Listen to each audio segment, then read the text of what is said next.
Guys, reka zawereka akantu twikorera. Ntucikwe n'akantu na gatoya, kurikirana neza kugira ngo uze gukuramo ubutamu. Reka nkubwire rero sasa. UEFA Champions League second leg ku itariki 17 ku munsi w'ejo iraba yamanutse. Ni imikino ya kabiri yo kwishyura amakipe amwe arabataha andi agumamo. Ubwo nanataha nandane agumamo. Ese ni bande? Ese ni ibyo biravugwa mbere y'iyo mikino ya UEFA Champions League. Mu ikipe ya Leverkursen habonetsemo ibintu bishyashya, harabahamagawe mu wundi bushyashya, harimo n'abasizwe, nabyo bikomeje guteza inkeke muri uyu mupira w'amaguru. Ikindi ukubwire nuko hari amagambo agiye atangazwa n'abakinnyi n'abatoza n'ibindi biri kuvugwa muri uyu mupira w'amaguru. Icyo nagusaba, kora subscribe kuri YouTube, ni DS Show, ni Dako Sport Show. Ikindi nkwibutsa ko tumaze guterekaho ikiganiro aka kanya kimeze neza cyane. Umupeti rwose aradusiribanza, aratubwira ngo Cristiano Ronaldo niwe number 1. Ikindi arongera aratubwira ngo Arsenal uyu mwaka igomba kuba ibikora kandi nta gisubirwaho, nta no kubivugaho cyane. Ni ibintu byo uyu mwaka ngomba kwiba yikorera. Ikindi nakubwira nuko ugomba gukora share ku bantu benshi, kuzamura like na comment, ikindi following ahangaha kugira ngo tujye dukomeza atubane. Reka duhere muri UEFA Champions League. Hari imikino ejo ku munsi w'ejo, second leg ku itariki 17 ku masaha y'isayine ndetse na saa 45.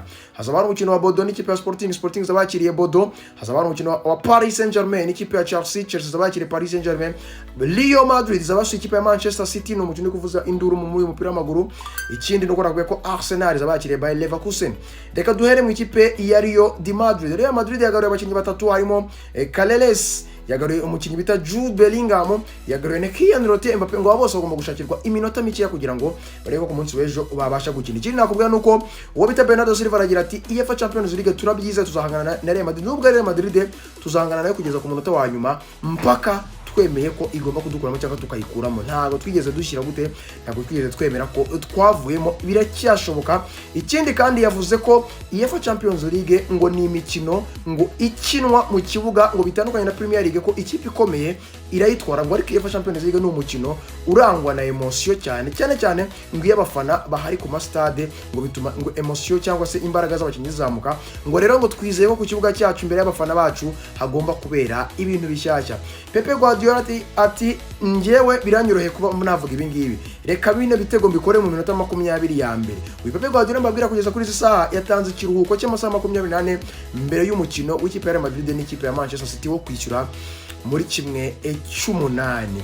Aragira ati reka tubikore mu minota 20, reka dutsindemo ibitego bitatu. Ati izaba ari umukino udasanzwe, ni message ikomeye ntanze. Ati ndizera neza ko ntashidikanya, ati but really is completely different. Ati bigomba kuzaba bitandukanye n'umukino ubanza. Ati rero muyege mbabwizo kuri buri muntu wese azaje kureba ikirori gitangaje kuri uyu mukino w'ikipe ya Real Madrid ndetse n'ikipe ya Manchester City Etihad Stadium. Ese uri kubona ni Real Madrid igomba gukomeza cyangwa ni Manchester City igomba gukora remontada? Kurona w'ikipe ya Arsenal hamaze gusohoka inkuru ivuga ko uwo bita Jude Timber ndetse n'uwo bita Odegard, abo bose Martin ntago bazabagaragara ku mukino w'ejo wa Leverkursen, bose bari hanze, bimaze kuba biba confirmed.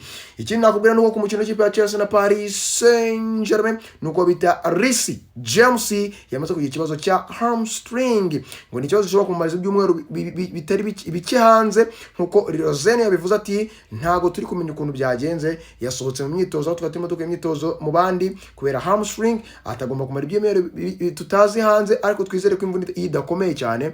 Ati dukomeje kwizera ko rero ashobora kuzamara agahe gato hanze, atari ku mukino w'ejo ntago azawugaragaramo. Reece James rero wongeye kugira ikibazo cy'imvune nyuma yo gukora gusinya contract nshyashya mu ikipe ya Chelsea, ntazagaragara mu mukino w'ejo wo kwishyura. Yatsinzwemo ibitego 5-2 n'ikipe ya Paris Saint-Germain, bazakinira Stamford Bridge ku kiraro. Ese ni Chelsea izakora remontada cyangwa ni Paris Saint-Germain? Iyo bita Resercao ni Brazil. Carlo Ancelotti yamaze kugaragaza ko ikipe izakina no Bufaransa ndetse na Croatia mu mikino ya gishuti ntabwo yahamagaye mu mukinnyi bita Neymar Junior Santos. Uyu mutoza akomeje gufata icyemezo cyo kuba amureka kugeza ubwo azaba ameze neza kugira ngo areke ko yazamuhamagara mu gikombe cyiza. Gusa yagaruye bita Endrick, yongeye guhamagarwa mu kipe y'igihugu. Ikindi yongera no guhamagara umukinnyi bwa mbere na mbere, korape ya mbere witwa Thiago Igor mu ikipe y'igihugu ya Brezil Reserikao. Ndasoza mbabwira ko amakuru y'imikino yo nakagaruka. Ndagusaba gukora subscribe, ndagusaba gukora share na like, comment, ndetse ndagusaba no gufollowinga ahangaha. Ikindi kandi nyarukira kuri YouTube, twashyizeho ikiganiro Peti witwa Sancho, umediateri mwiza byatari, amaze kudukanga rwose tubwira ati Cristiano Ronaldo n'umukinnyi wa mbere ku isi, ariko habayemo intambara ntibyari byoroshye. Ndagushimiye cyane rero, nawe utankunda vana byo. Ciao ciao, bye bye, hasta la vista.